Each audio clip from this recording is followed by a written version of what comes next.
everybody. Thanks for coming. I'm here to speak about the St. Lawrence River Warmwater Fisheries Assessment that's performed by the Ontario Ministry of Natural Resources and Forestry, as well as the New York State Department of Environmental Conservation.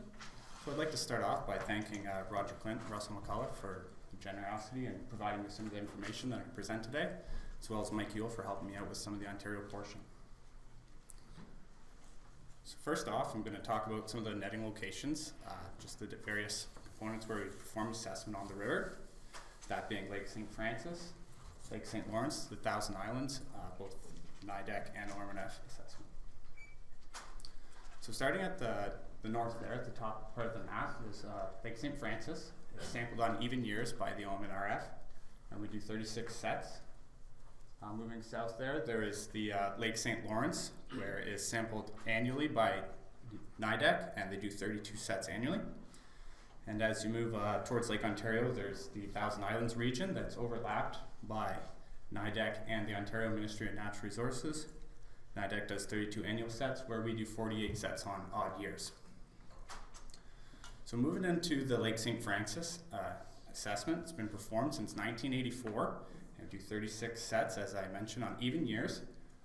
Throughout the history of the survey, we've encountered 23 plus species, with the red horse not being identified to species, just a family, so there's potential a couple additional species there.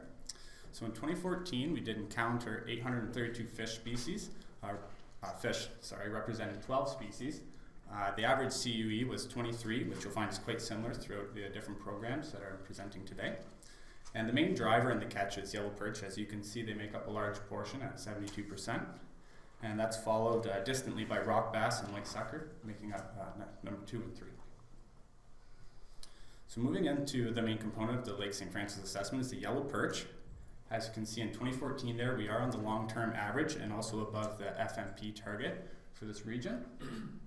However, the catch is consistent mostly of smaller fish, greater than 220 millimeters. They become quite rare, and that corresponds with an age of 4 that you can see on the right-hand side, which shows the age distribution as well as the average fork length for each age of fish. So you can see after age 3 there that the abundance is greatly declined. So similar, Lake St. Francis northern pike, so we are well below the long-term average.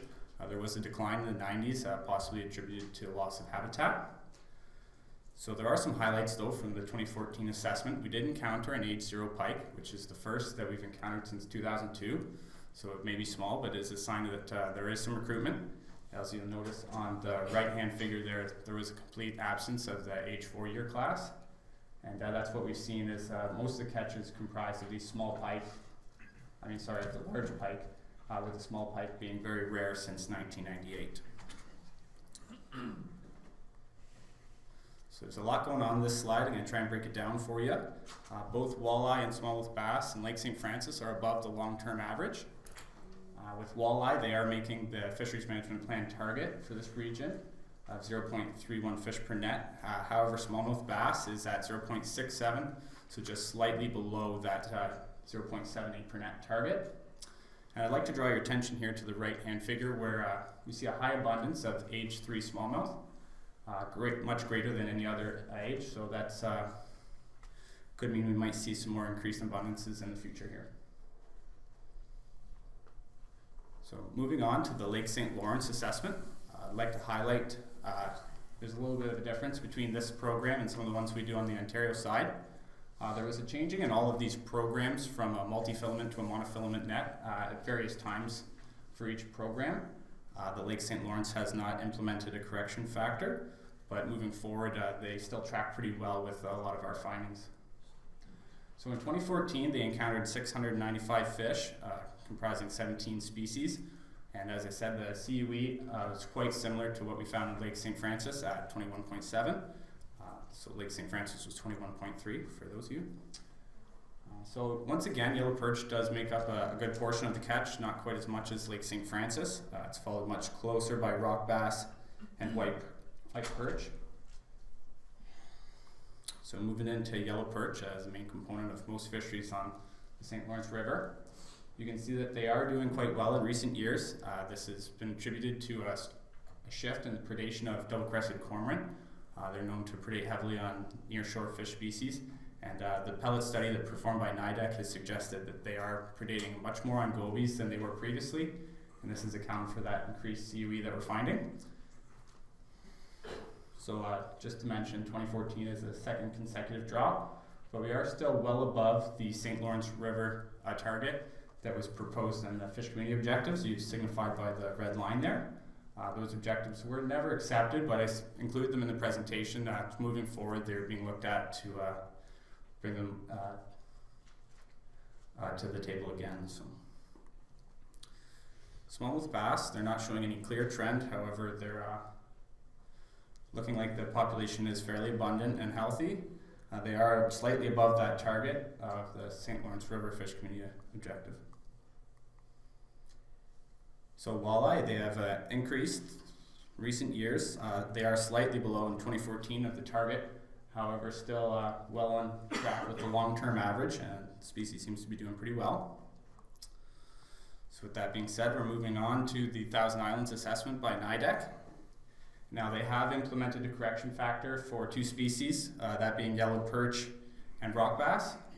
So a little bit different than the Lake St. Lawrence assessment.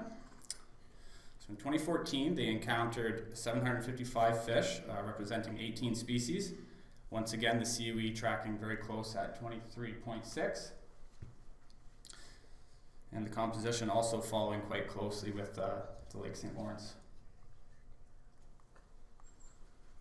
So yellow perch has been trending downwards slightly in recent years. As you can see, they're below the fish community objective target.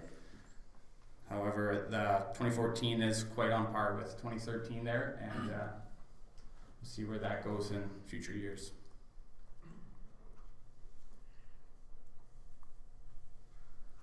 So smallmouth bass has done some different things with the introduction of round goby to the system. There's increased catchability of the younger fish, possibly attributed to increased growth from this new prey species. So you can see that in recent years there has been increased catch, and as I mentioned, is being attributed to the increased catchability of young bass, which I'll show here on the next slide. So the blue line there is representing all ages of smallmouth bass, where the dotted gray line shows those that are age 5 and greater. So you can see that the catchability of those younger fish is significant, where the lines start to spread after the introduction of the round goby there. This is quite interesting, and be interested to see where this brings catches in future years. So northern pike, much similar to the other programs that we do. Catches have been stable, but maintained at a lower level following the decline in the 90s. It's possibly attributed to habitat loss. There's northern pike have been relatively low across the board, even in some of our locations of Bay Quinte. So moving on to the Ontario portion of the Thousand Islands. We performed this assessment in 2013 as we do the assessment on odd years. And I provided that figure there on the left just to compare the Ontario assessment with the NIDEC assessment. And you can see it does track fairly well with only a couple of discrepancies in the catches there. So the 2013 CUE was also quite similar to the 2014 CUEs we found with the other program at 23. A large portion of the catch is composed of yellow perch, similar to the other programs. And we did catch 1,106 fish species, so quite a bit more contributed to the increased sets that are done here at 48 compared to the other locations. So I'm just going to move on to some species-specific findings from the Thousand Islands. I've got the centrarchid species up there on the top left, with the targets from the St. Lawrence River Fish Community objectives beside there on the right. And only smallmouth bass is above target. And these targets were set from 1995 to 1999 and have not been subjected to a correction factor. So if you were to apply these targets to a correction factor that we use on the Ontario side, we'd find that all species are below those targets. So it's good that they're being looked at again. The yellow perch, there we've seen a pretty steep decline in 2013. So it'll be interesting to see what happens when we get back there with knowing that the predatory shift of double-cresting cormorants to the round goby. So northern pike, similar to much of the other areas, is not doing so well. They are well below the target and seem to be maintaining a stable level down there, and hopefully we can figure out something for recruitment moving forward. as that seems to be the major driver that's suppressing these northern pike populations across the board. And that's all I have for you today. Thanks for listening.